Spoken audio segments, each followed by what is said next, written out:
السلام عليكم. خير بداية هي الصلاة والسلام على سيدنا محمد عليه الصلاة والسلام. سنة 1996 في أمريكا، عربية برجر الناس كانت بتقف قدامها بالطوابير وبيجولها من كل مكان، وصاحبها طباخ شاطر جدا. بس فجأة العربية دي قفلت، وصاحبها الشرطة قبضت عليه.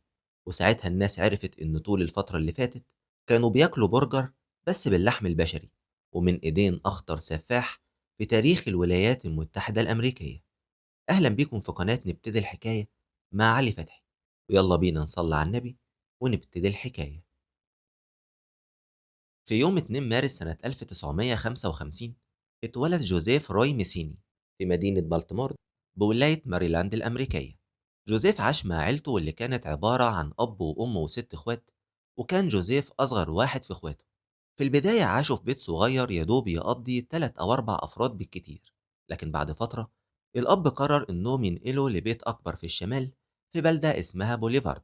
جوزيف لما بقى عنده 6 سنين اتعرض لصدمة قوية لما والده توفى في حادثة عربية، وهنا أمه لقت نفسها مسؤولة عن 6 أطفال، أكبر واحد فيهم معداش عمره ال15 سنة. وطبعا العيلة ساعتها مرت بظروف صعبة جدا، ومن وقتها وجوزيف بقى انطوائي وعلى طول لوحده، وما بيتكلمش كتير، وانعزل تقريبا عن باقي اخواته، وما بقاش يلعب معاهم زي الأول حتى بعد ما تم عرضه على الطبيب النفسي. إلا إن حالته ما اتحسنتش كتير، واللي صعب الموضوع أكتر هو التنمر اللي كان بيتعرض ليه من زمايله، وده لأن وزنه كان زايد وحجمه كان ضخم بالنسبة لسنه، وبدأوا يطلعوا عليه ألقاب كتير زي كتلة الغباء والدب القطبي والوحش القبيح. وحتى عيلته نفسها ما سلمش منهم، وكانوا بينادوله بجو الدب اللطيف. لكن بالرغم من كل ده، جوزيف عمره ما كان ليه رد فعل عنيف تجاههم، وكان دايما لطيف معاهم وعمره ما حسسهم إنه متضايق منهم أبدا. وفضل جوزيف على الحال ده لحد ما بقى عنده 18 سنة، ووقتها شخصيته اتغيرت تماما. في السن ده جوزيف دخل الجيش وقضى فيه حوالي سنتين، ولما رجع كان شخص تاني خالص غير اللي الناس عارفاه. في البداية ساب عيلته وراح يعيش لوحده، وما كانش فارق معاه هيعيش فين ومع مين، المهم إنه ينسف حياته القديمة. جوزيف أول حاجة عملها إنه راح اشتغل في مطعم برجر، وتعلم كل حاجة في الشغلانة، زي طريقة تحضيره وطريقة فرم وتقطيع اللحمة، والأهم هي البهارات اللي بتتحط على اللحمة. ومن بعدها بقى طباخ شاطر جدا. بس للأسف إن في الفترة دي جوزيف اتعرف على أشخاص مدمنين، وكان بالنهار في المطعم وبالليل يروح مع أصحابه للبيوت المهجورة ويشربوا مخدرات وكحول ويفضلوا سهرانين للصبح. وطبعا مع الوضع ده جوزيف أهمل في شغله في المطعم، وانتهى به الحال إن صاحب المطعم طرده من الشغل، ومن بعدها بقى مشرد وبينام تحت الجسر أو في أي بيت مهجور من اللي كان بيسهر فيه مع أصحابه. وطبعا مع العيشة المثالية اللي كان عايشها جوزيف، واللي كلها شرب ومخدرات وحاجات تغضب ربنا، اتعرف على حب حياته واللي كان اسمها كادي. وبعد شهر واحد بس اتجوزوا، ومن بعدها بدأ جوزيف يحس بالمسؤولية وبقى يشتغل أكتر من شغلانة، وكان محبوب من الناس اللي بيشتغل معاهم. وبالرغم من حياة الشرب والسهر، إلا إنه ما كانش مؤذي للي حواليه، وكان شخص لطيف وهادي مع كل الناس. وبعد فترة بسيطة جوزيف جاله ولد وسماه روي على اسم أبوه، وكان فرحان بيه جدا، وبقى كل حاجة في حياته. واستمر الحال على كده لحد ما روي بقى عنده 6 سنين. في الوقت ده جوزيف كان بيشتغل سواق، وبيضطر يسافر لمسافات بعيدة، وبيغيب عن البيت باليوم والاتنين. وفي يوم من الأيام وبالتحديد في يوليو سنة 1994 جوزيف جات له سفرية هيقعد فيها حوالي يومين بره البيت. ولما رجع وروح بيته اتفاجئ إن مراته وابنه مش موجودين. دور عليهم في كل مكان بس ما كانش ليهم أي أثر. وكانت الصدمة الكبيرة بالنسبة له إنه اكتشف إن مراته أخدت ابنه وكل الفلوس وهربت مع عشقها. وساعتها جوزيف لما حس إنه خلاص فقد ابنه، أهم حاجة في حياته، دخل في حالة غضب هستيرية وطلع يجري في الشارع زي المجنون، وفضل يدور في كل الأماكن اللي ممكن يلاقي فيها مراته. وآخر مكان راح له كان تحت الجسر، المكان اللي كانوا بيشربوا فيه مخدرات مع بعض. حقيقي ذكريات معفنة. المهم إن جوزيف لما راح تحت الجسر وملقاش مراته، ساعتها اتأكد إن خلاص كل حاجة انتهت. ومن بعدها تحول جوزيف لزكانيبال، السفاح الأخطر في تاريخ الولايات المتحدة الأمريكية. جوزيف وهو تحت الجسر، وفي اللحظة اللي عرف فيها إن خلاص حياته انتهت ومش هيشوف ابنه تاني، فجأة لقى قدامه اتنين مشردين وسكرانين، وهما راندال بروير وراندي بايك، وكان فاكر إنهم على علاقة بمراته. وساعتها هجم عليهم وقتلهم وفصل دماغهم عن جسمهم.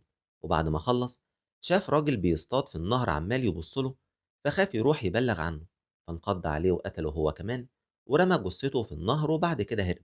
الشرطة بعد فترة قبضت عليه بعد ما كل الشكوك كانت ضده، لكن بعد سنة ونص تم الإفراج عنه لعدم توافر الأدلة الكافية لإدانته. جوزيف بعد ما خرج من السجن راح عاش في مقطورة مهجورة موجودة على أطراف البلدة، وكان كل يوم بيروح لمدخل البلدة وكله أمل إن يلاقي مراته راجعاله وبتديله ابنه. لكن بعد ما يئس قرر إنه هينتقم من مراته ويقتل كل واحدة تشبهها أو تفكره بيها. جوزيف أخد القرار ده لما بالصدفة شاف واحدة اسمها كاسي عندها 45 سنة وكانت شبه مراته، وليها واحدة صاحبتها اسمها كيمبرلي وعندها 23 سنة. جوزيف أول مرة شافهم كان سنة 1996، ووقتها كان شغال في مطعم برجر وكانوا بيروحوا عنده المطعم. المهم إن العلاقة بينهم اتطورت بعد فترة، وبقوا يروحوا عنده المقطورة يسهروا ويشربوا مخدرات مع بعض. وفي يوم من الأيام جوزيف بعد ما شرب جرعة كبيرة من المخدرات مسك السكينة وفضل يطعن فيهم، وكل اللي كان شايفه إن كاسي شبه مراته، فطعنها 3 طعنات في رقبتها لحد ما ماتت. أما كيمبرلي فقاومت معاه شوية لحد ما ماتت هي كمان بعد أكتر من 15 طعنة. وبعد ما قتل الاتنين قعد جنبهم يفكر هيعمل إيه وهيتخلص من الورطة دي إزاي.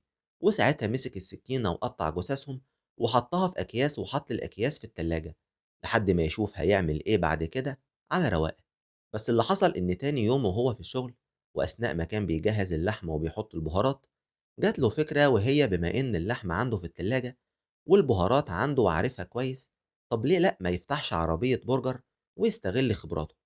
وفعلا خد شوية لحم خنزير من المطعم وشوية بهارات، وراح البيت وطلع أكياس اللحمة اللي عاينها في التلاجة وخلط اللحمة على بعضها مع شوية بهارات وجهز البرجر. وتوكلنا على الله، جهز عربية البرجر وبدأ يبيع. في البداية الناس كانوا بيقفوا عنده بالطوابير ومحدش كان متوقع إنه بياكل لحم بني آدمين. وواحدة واحدة الناس بقوا يروحوا له من كل مكان علشان ياكلوا عنده. هما حرين بقى. جوزيف لما البرجر قرب يخلص من عنده قعد يفكر هيعمل إيه، لأن الناس خلاص حبت طعم البرجر اللي بيقدمه وما كانش ينفع يقدم حاجة تانية. وساعتها قرر إنه هيقتل ناس تانيين علشان يجيب اللحمة، بس مش أي ناس هيقتلها. جوزيف حط خطة إنه هيقتل كل فتاة ليل تشبه مراته، ويا ريت لو كانت غريبة عن البلدة ومحدش يعرفها. وفعلا جوزيف نفذ خطته دي واستمر على الحال ده حوالي سنة تقريبا، وأكتر من مرة باع لحم بشري مش مخلوط. وفي مصادر بتقول إن جوزيف خلال الفترة دي قتل حوالي 27 ضحية منهم 14 فتاة ليل. وفي يوم من الأيام جوزيف استدرج ضحية اسمها ريتا كيمبر وأخدها معاه للمقطورة علشان يقتلها. بس اللي ما كانش يعرفه إن ريتا دي رياضية ومش سهل أبدا إنه يتخلص منها. في البداية جوزيف بعد ما دخل المقطورة ومسك السكينة علشان يقتلها، ريتا قدرت تقاومه وهربت منه. ولما شافها هربت جرى وراها، لكن ريتا كانت أسرع منه وقدرت توصل لأقرب مركز شرطة وبلغت عنه. وعلى طول الشرطة بتتحرك وقبضت على جوزيف اللي بمجرد ما اتقبض عليه اعترف بكل حاجة. وأخد الشرطة للمكان اللي كان بيدفن فيه الضحايا، وشافت الشرطة هناك عظام بشرية وأكتر من 14 جمجمة.